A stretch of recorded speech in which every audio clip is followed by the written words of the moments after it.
let's say you find it, you're like, uh-oh, this bat cave or this pig farm has this virus that we have now isolated and shared the recipe with 30,000 people, which is scary enough. But okay, we know that it exists here.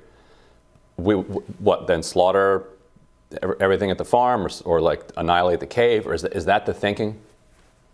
Well, there's a lot of different proposals on the table, but I'd rather take a step back since you mentioned cost-benefit analysis. Sure. Let's just assume it works perfectly. So not even worry about vaccines. Okay. Obviously, it's hard to test a vaccine for a virus that you think might cause a pandemic, is of unknown lethality, and has never infected a human before. You'd have to deliberately infect people with viruses like that in order to test a vaccine candidate. So we're not going to do that. But let's just assume if we identify a pandemic-capable virus from nature, that we can perfectly prevent it from spilling over. And let's say if it had spilled over, these viruses would cause 10 million deaths, judging at COVID. But most viruses in nature will never spill over.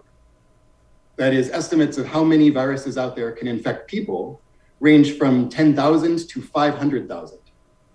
And we know that there's only 4 or so pandemics per century, just looking at history. So if there's 400 viruses out there that could cause a new pandemic of that magnitude, there's only a 1 in 100 chance that the one that we identify would have spilled over anyway. That would still means it would save 100,000 lives, which is a lot. But on the flip side, say there's just a 1% chance every year that one of those people would deliberately release it and cause 10 million deaths.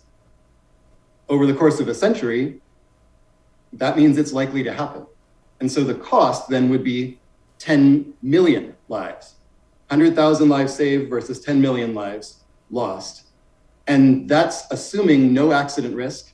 And that's assuming that knowing what it is would let us perfectly prevent it from causing any harm through the natural route.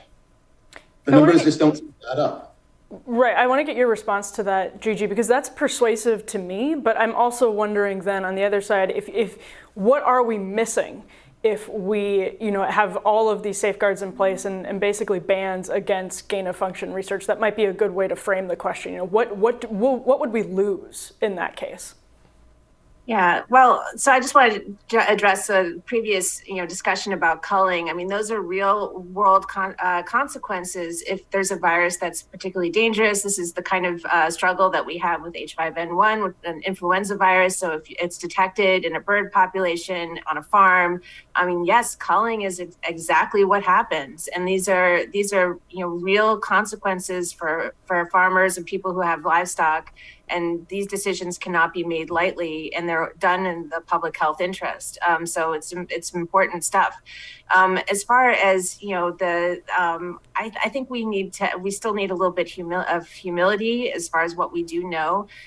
We have seen great demonstrations of spillovers from the natural world, but that is something that we need to study better and make the case that we need to create more buffers between us and the natural world. Like, there needs to be maybe parks that are put in between where land is developed and where we have, bat populations and things like that. We need to study this much more. As far as what we lose the ability to learn more about the viruses, what's dangerous and what damage they're causing. I teach a class on 1918 flu.